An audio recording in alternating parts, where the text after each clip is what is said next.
So ನಮ್ಮ ಗಾಡಿ ಶೋರೂಮಿಂದ straight tag 99 ಬಂದಿದೆ. ಇದು PPF ಆಗುತ್ತೆ. ಈಗ ನಮ್ಮ ಡಾನಿಗೂ ಕೂಡ PPF ಮಾಡೋಕ್ಕೆ ಹೇಳಿದ್ದೀವಿ. ಬಟ್ ಇದರಲ್ಲಿ ಅವ್ರು ಹೇಳ್ತಾ ಇದ್ರು ಇರ್ಲಾರ್ದೆಲ್ಲ ಶೇಪ್ ಐತೆ, ಇದಕ್ಕೆ PPF ಮಾಡಬೇಕು ಅಂತಂದರೆ ನೋಡ್ಕೊಂಡು ಮಾಡಬೇಕು ಅಂತ ಹೇಳಿ. ಇದು ಬಂದ್ಬಿಟ್ಟು ರೇಸ್ ಫೇರಿಂಗ್ಸ್ ಅಲ್ಲ. ಸೊ ಇದು ನೋಡಿ ಫಸ್ಟ್ ಡಿಫ್ರೆನ್ಸ್ ಹೆಂಗೆ ಬರುತ್ತೆ ಅಂತ. ಗಾಡಿಗೆ ನಮಗೆ ಆಕ್ಸೆಸರೀಸ್ ಏನೂ ಹಾಕಿಲ್ಲ. ಡೈರೆಕ್ಟಾಗಿ ಫಸ್ಟು ಪವನ್ ಅವ್ರಿಗೆ ಫೋನ್ ಮಾಡಿದ್ದು, ಬ್ರೋ PPF ಮಾಡಬೇಕು ಅಂತ ಹೇಳಿ. So Pavan bro is doing. Thank you bro. ಎಲ್ಲ ಗಾಡಿನೂ ಪವನೇ ಮಾಡ್ತಾ ಇರೋದು. Another video that buys. ಹೈಲಕ್ಸಲ್ಲಿ ಹೋಗ್ತಾ ಇದ್ದೀವಿ. PPF ಕೊಟ್ಟಿದ್ವಿ, ವಾಪಸ್ ಮನೆಗೆ ಹೋಗ್ತಾ ಇದ್ದೀವಿ. ಸೊ ಈಗ ಸಿಂಹ ಮತ್ತು ಕಸಿನೋ ಎರಡೇ ಇರೋದು. ನಮಗೆ ನಮ್ಮ ಡಾನು ಮತ್ತು 6R ಕೂಡ ನಾವು PPF ಕಳಿಸಿದ್ದೀವಿ. ಪ್ಲಸ್ ನಮಗೆ ಪವರ್ ರ್ಯಾಡ್ ಕಡೆಯಿಂದ ಕೆಲವು ಲೂಬ್ರಿಕೆಂಟ್ಸ್ ಕಳಿಸಿದ್ದಾರೆ. ಇದ್ರ ಬಗ್ಗೆ ಸ್ಟೋರಿ ಏನು ಅಂತ ಹೇಳ್ಬಿಟ್ಟು ನಾನು ಹೇಳ್ತೀನಿ. ನಮ್ಮ ಸಲೀಮ್ ಅವರ ಗರಾಜ್ ಇದು. ಯಾಕೆಂತಂದರೆ ನಮ್ಮ ರಾಯಲ್ ಎನ್ಫೀಲ್ಡು ಇಲ್ಲಿಂದ ಒಂದು 200 ಮೀಟರ್ ಡಿಸ್ಟೆನ್ಸಲ್ಲಿದೆ. ಬಟ್ ಅಲ್ಲಿ ಬಿಡಲ್ಲ ನಾವು, ಯಾಕಂತಂದರೆ ಕೆಲಸನೇ ಮಾಡಲ್ಲ. ಲಾಸ್ಟ್ ಟೈಮ್ ಬಿಟ್ಟಿದ್ವಿ ನಾವು. ಆಯಿಲ್ ಚೇಂಜ್ ಮಾಡಿದ್ಮೇಲೂ ಕೂಡ ಬರೀ 1000 ಕಿಲೋಮೀಟರ್ ಅಷ್ಟೇ ಓಡಿದ್ದು. ನಾವು ರೈಡಿಗೆ ತೊಗೊಂಡೋದಾಗ ಆಫ್ ಆಗೋಯ್ತು ಗಾಡಿ. ಅದಾದಮೇಲೆ ಅಲ್ಲಿಂದ ಮನೆಗೆ ಟೋ ಮಾಡ್ಕೊಂಡಿದ್ವಿ. ಗಾಡಿ ಆರಾಮ್ ಕೆಳಗಡೆ ಬರುತ್ತೆ, ಬರೀ ಸ್ವಲ್ಪ ಮೇಲ್ಗಡೆ ಸಾಕಲ್ಲ, ಅದೇ ಹಿಡ್ಕೊಳ್ಳುತ್ತಾನೆ. ಮತ್ತೆ ಹಿಡ್ಕೊ.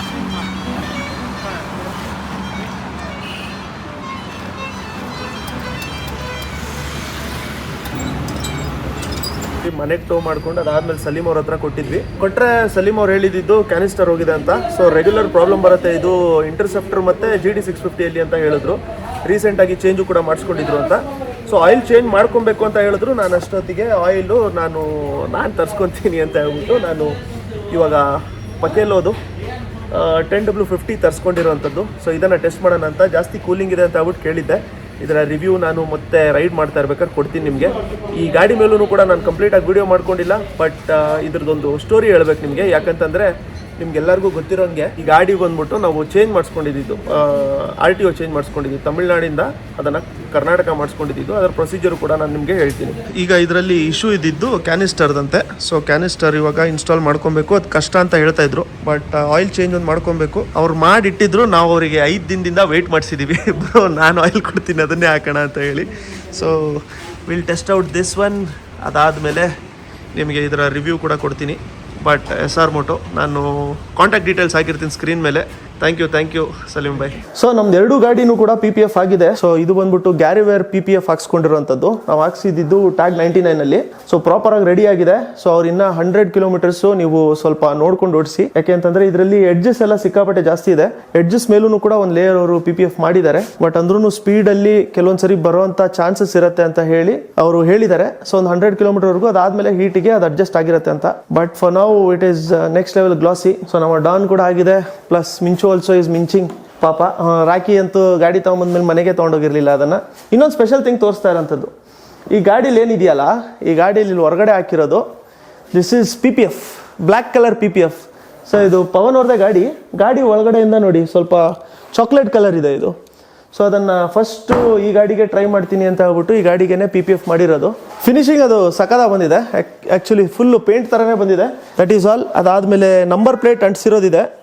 ನಂಬರ್ ಪ್ಲೇಟು ನಮಗೆ ಇನ್ನೂ ಪ್ರಿಂಟ್ ಆಗಿ ಬರೋವಂಥದ್ದು ಲೇಟ್ ಆಗ್ತಾ ಇದೆ. ಯಾಕೆ ಅಂತಂದರೆ ಈಗ ರೀಸೆಂಟಾಗಿ ಗೌರ್ಮೆಂಟು ಸ್ಮಾರ್ಟ್ ಕಾರ್ಡ್ಸ್ಗಳನ್ನ ಮಾಡಿದೆ. ಆ ಸ್ಮಾರ್ಟ್ ಕಾರ್ಡ್ಸ್ಗಳನ್ನ ಮಾಡಿ ಆಮೇಲೆ RTO ಕಡೆಯಿಂದ ಪ್ರಿಂಟಾಗಿ ಬರೋವಂಥದ್ದು ನಮಗೆ. ಆಮೇಲೆ ನಂಬರ್ ಪ್ಲೇಟ್ ಪ್ರಿಂಟ್ ಆಗುತ್ತೆ. ಸೊ ಅಲ್ಲಿವರೆಗೂ ಕೂಡ ನಾವು ಲೀಗಲ್ ಆಗಿರೋವಂಥದ್ದೇ ಹಾಕಿದ್ದೀವಿ. It is not BOSS, but if you know ಇದ್ರದ್ದು ಕೂಡ ಪ್ಲೇಟ್ ಬರೋಕ್ಕಿದೆ. ಬಟ್ ಮೋಸ್ಟ್ ಇಂಪಾರ್ಟೆಂಟ್ ಥಿಂಗ್ ಇದರಲ್ಲಿ ಏನಾಗೆ E20 ಕಂಪ್ಯಾಟಬಲ್. ಫಸ್ಟ್ ನಾವು ಎಥನಾಲ್ ಹಾಕ್ಬಿಟ್ಟಿದ್ದೀವಿ. ಆಗಲೇ ಒಂದೆರಡು ಟ್ಯಾಂಕ್ ಎಥನಾಲ್ ಹಾಕ್ಬಿಟ್ಟಿದ್ದೀವಿ. ಈಗ ಜಸ್ಟ್ ಅದಕ್ಕೆ ಪೆಟ್ರೋಲ್ ಹಾಕೊಂಡು ಓಡಿಸ್ಬೇಕಷ್ಟೇ. That's all. ಇವಾಗ ತೊಗೊಂಡು ಹೋಗ್ಬೇಕು ಗಾಡಿನ. ಸರ್ ಲೇಯರ್ ಹಾಕಿ ಇದು ಬಂದ್ಬಿಟ್ಟು 100, ಬಟ್ ಇದನ್ನು 135 ಕನ್ವರ್ಟ್ ಮಾಡಿದ್ದಾರೆ. ಸ್ಟೀಲ್ ಬ್ರೇಡೆಡ್ ಬ್ರೇಕ್ಸ್ ಹಾಕಿದ್ದಾರೆ. ಕ್ವಿಕ್ ಥ್ರಾಟಲ್ಲು, ಸ್ಟೇನ್ಲೆಸ್ ಸ್ಟೀಲು, ಎಕ್ಸಾಸ್ಟು, ಇದು ಅಡ್ಜಸ್ಟಬಲ್ ಸಸ್ಪೆನ್ಷನ್ನು, ಕಸ್ಟಮ್ ಸೀಟ್ಸು, ತುಂಬ ಚೆನ್ನಾಗಿ ಮಾಡಿದ್ದಾರೆ. ಆಲ್ಮೋಸ್ಟ್ ಪಾರ್ಟ್ಸ್ ಎಲ್ಲದೂ ಕೂಡ ಇಂಡೋನೇಷ್ಯಾದಿಂದ ತರಿಸಿದ್ದೀನಿ ಅಂತ ಹೇಳ್ತಾ ಇದ್ರು. ಹೋಣ ಇಟ್ಟು ಬಾ. Okay, so house the number plate boys. So ಇದು ಆ್ಯಕ್ಚುಲಿ ಈಗ ಪಾಲಿಶ್ ಹಾಕಿಟ್ಟಿರ್ತಾರೆ. ನಮಗೆ ಇಲ್ಲೆಲ್ಲದೂ ಕೂಡ ಪಾಲಿಶ್ ಹಾಕಿಟ್ಟಿರ್ತಾರೆ. ನಾವೇನು ಮಾಡಬೇಕು, ಸ್ವಲ್ಪ ಡಿಸ್ಟೆನ್ಸ್ವರೆಗೂ ಕೂಡ ಅದನ್ನು ಸ್ವಲ್ಪ ಸ್ಲೋ ಆಗಿ ಓಡಿಸ್ಬೇಕು. ಒಂದೇ ಸರಿ ಎತ್ಕೊಂಡು ಹೋಗ್ಬಿಟ್ರೆ ಸ್ಕಿಡ್ ಆಗೋಗ್ಬಿಡುತ್ತೆ. ಬ್ರೋ ಬರೋದಾ? Thank you so much. ಹಾಂ ಸರಿ. ವಿಂಗ್ಲೆಟ್ಸ್ ನೀವು ನೋಡಿಲ್ಲ ಅಲ್ಲ? ವಿಂಗ್ಲೆಟ್ಸ್ ಒಂದು ಹಾಕಿರೋದಿತ್ತು. ಒಂದು ನಿಮಿಷ ಹಂಗೆ ತೋರಿಸ್ಬಿಡ್ತೀನಿ ತಡ್ರಿ ನಿಮಗೆ. ನೋಡಿರಿ, ಇದು ಮೇಲೆ ಇರೋದು ವಿಂಗ್ಲೆಟು, ಇದು ಕೆಳಗಡೆ ಇರೋದು ವಿಂಗ್ಲೆಟು. ಸೊ ಎರಡು ಸೇರಿ ಸುಮಾರು ನಮಗೆ ಮುಂದ್ಗಡೆ 100 ಕಿಲೋ ಅಷ್ಟು ಅದು ಡೌನ್ ಫೋರ್ಸ್ ಆ್ಯಡ್ ಮಾಡುತ್ತೆ. ಇವನ್ನ ಇದರಲ್ಲಿ ಹಾಕ್ಬೇಕು ಒಂದು ಸರಿ. ಮುಂಚೆ ಏನು ಮಿರರ್ ಇತ್ತಲ್ಲ, ಆ ಮಿರರು ಸುಮಾರು ನಮಗೆ 7 to 8 ಕಿಲೋ ಅಷ್ಟು ಡೌನ್ ಫೋರ್ಸ್ ಆ್ಯಡ್ ಮಾಡತ್ತದು. ಬಟ್ ಅದು ಸ್ಟ್ರೀಟ್ ಲೀಗಲ್ ಇರೋವಂಥದ್ರಿಂದ ಮಿರರ್ ಸಖತ್ ಇಂಪಾರ್ಟೆಂಟ್ ಆಗಿರುತ್ತೆ. ಬಟ್ ಈ ವಿಂಗ್ಲೆಟ್ಸ್ ಬಂದ್ಬಿಟ್ಟು ಇನ್ನೂ ಸ್ವಲ್ಪ ಜಾಸ್ತಿ ಡೌನ್ ಫೋರ್ಸ್ ಆ್ಯಡ್ ಮಾಡುತ್ತೆ. ಸುಮಾರು 7 to 8 ಕಿಲೋಸಿಂದ ಡೈರೆಕ್ಟಾಗಿ ನಿಮಗೆ 100 ಕಿಲೋಸು ನೀವೇ ಲೆಕ್ಕ ಹಾಕಿ, ಅಷ್ಟು ಗ್ರೌಂಡೆಡ್ ಇರುತ್ತೆ. ಒಂದು ಫಂಕ್ಷನ್ ಏನು ಅಂತಂದರೆ ಗಾಡಿ ಹೋಗ್ತಾ ಇರ್ಬೇಕಾದ್ರೆ ಹಾರೋಗ್ಬಿಡ್ಬಾರ್ದು ಆ ಥರ ಇರುವಂಥದ್ದು. ಅವುಗಳ ಮೇಲೆ ಎಲ್ಲದೂ ಕೂಡ ಇನ್ಫಾರ್ಮೇಷನು ನಾವು ಇನ್ಸ್ಟಾಗ್ರಾಮಲ್ಲಿ ಕೊಡ್ತಾ ಇರ್ತೀವಿ, ನೀವು ಅಲ್ಲಿ ಫಾಲೋ ಮಾಡ್ಕೋಬೋದು. ನೀನು ಬರ್ತಾಯಿದ್ಯಾ ವೀಡಿಯೋಲಿ, ಬರ್ತಾಯಿದ್ಯಾ ನೀನು ವೀಡಿಯೋಲಿ? ಹಾಯ್ ಅನ್ನು ನೀನು. Nice, cool sir. ನೀವು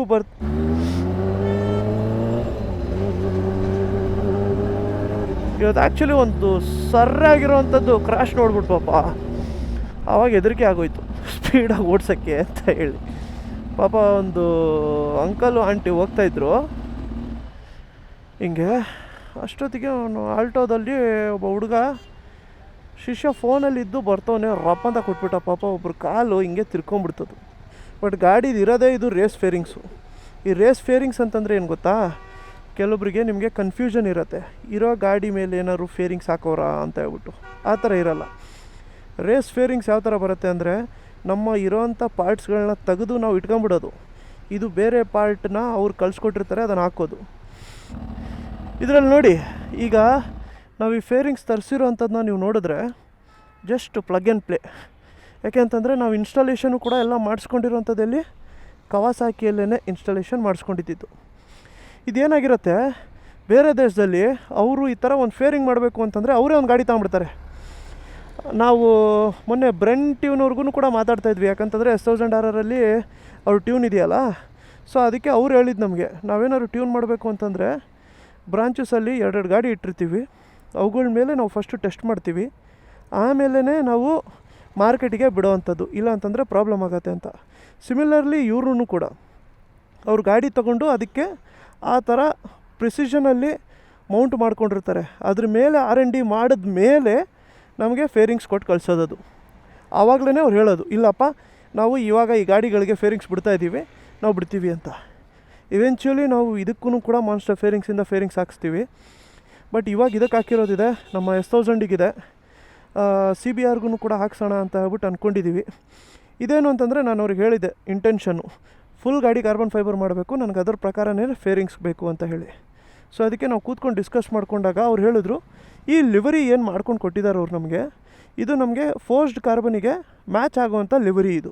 ಈ ಲಿವರಿ ಮೇಲೆ ನಾವಿವಾಗ ಏನೇನು ಬೇಕೋ ಅಷ್ಟಷ್ಟು ಕಾರ್ಬನ್ ಲೋಡ್ ಮಾಡ್ಕೊತಾ ಇರ್ಬೋದು. ಪ್ಲಸ್ ಈ ಗಾಡಿಗೆ ಏನು ಅಂತಂದರೆ, ಈ ಹೋಗೋ ಸ್ಪೀಡಲ್ಲಿ ಕಾರ್ಬನ್ ಫೈಬರ್ ಮೇಲೆ ಎಲ್ಲಾದ್ರೂ ಒಂದು ಸಣ್ಣ ಏಟು ಬಿತ್ತಂತಂದ್ರೂ ಕೂಡ ಕಾರ್ಬನ್ ಫೈಬರು ಫ್ಲೆಕ್ಸಿಬಲ್ ಇರಲ್ಲ, ಬ್ರಿಟಲ್ ಇರುತ್ತೆ, ಕಟ್ಟಾಗ್ಬಿಡುತ್ತದು. ಆದರೆ ಈ ಫೇರಿಂಗ್ಸ್ ಹೆಂಗೆ ಅಂತಂದರೆ, ಇದ್ರ ಮೇಲೆ ಏನಾದ್ರು ಬಿದ್ದರೆ ಅದೊಂದು ಸ್ವಲ್ಪ ಎಕ್ಸ್ಪ್ಯಾಂಡಬಿಲಿಟಿ ಇರುತ್ತೆ ಇದರಲ್ಲಿ.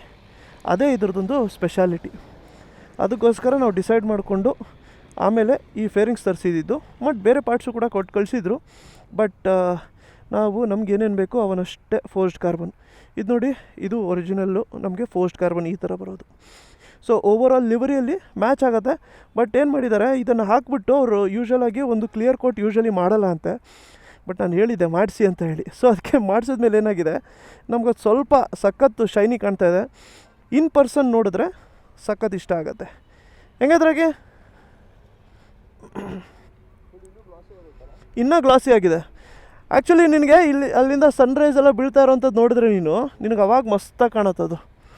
ಚಿಂಟು, ಚಂದನ್ ಬ್ರೋ. ಚಂದನ್. ನೀವು ಬ್ರೋ? ಮನೂರು, ಚಂದನು ಮತ್ತು ಗಣೇಶ್. ಸೊ ಎಲ್ಲರೂ ಕೂಡ ಏನು ಅಂತಂದರೆ, ಬೈಕಲ್ಲಿ ಪ್ಯಾಷನ್ ಎಷ್ಟಿದೆ ಅಂತಂದರೆ, ಬಾಯ್ಸ್ ಎಲ್ಲರೂ ಕೂಡ ಕಾಲೇಜಿಗೆ ಹೋಗ್ತಾರೆ. ಪ್ಲಸ್ ಈಗ ನೆಕ್ಸ್ಟ್ ಇಯರು ಲದಾಖ್ ಪ್ಲ್ಯಾನ್ ಮಾಡ್ತಾಯಿದ್ದಾರೆ, ಆಗಸ್ಟಲ್ಲಿ ಲದಾಖ್ ಹೋಗಬೇಕು ಅಂತ. ಅದಕ್ಕೆ ಎಲ್ಲರೂ ಪೋರ್ಟ್ರೆಲ್ಲ ಮಾಡಿಕೊಂಡು ಸೇವಿಂಗ್ಸ್ ಮಾಡ್ಕೊತಾ ಇದ್ದಾರೆ. ಸೊ ಅದೇ ಪ್ಯಾಷನ್ ನೋಡಿ ಬಾಯ್ಸ್ದು. Crazy bro. ವಾಯ್ಸ್ ಅದೇ ಅಲ್ವಾ ಬ್ರೋ ಲಾಸ್ಟ್ ಪ್ಲೇಸ್ ಇರೋದು? 100%. All the very best. Thanks. All the best bro. ಒಳ್ಳೆಯದಾಗಲಿ, ಆರಾಮಾಗಿ ಹೋಗಿ ಬನ್ನಿ. Thank you bro. ಸೊ ನೋಡಿ, ಎಲ್ಲ ಬಾಯ್ಸ್ ಇದ್ದಾರೆ ತುಮಕೂರಿಗೆ ಇಲ್ಲಿಂದ ಕಾಲೇಜ್ಗೆ ಹೋಗ್ತಾರೆ, ಬರ್ತಾರೆ. ಇವಾಗ ರೈಡಿನ ಪ್ಲ್ಯಾನಿಗೆ ಸೇವಿಂಗ್ಸ್ ಮಾಡ್ಕೊತಾ ಇದ್ದಾರೆ. Never not, never under y'all, never ever, I'm forever on. Check my rep and all, check my repertoire, don't check me now. Let's just check involved. I've been feeling like I'm next to God, next to God, next to God.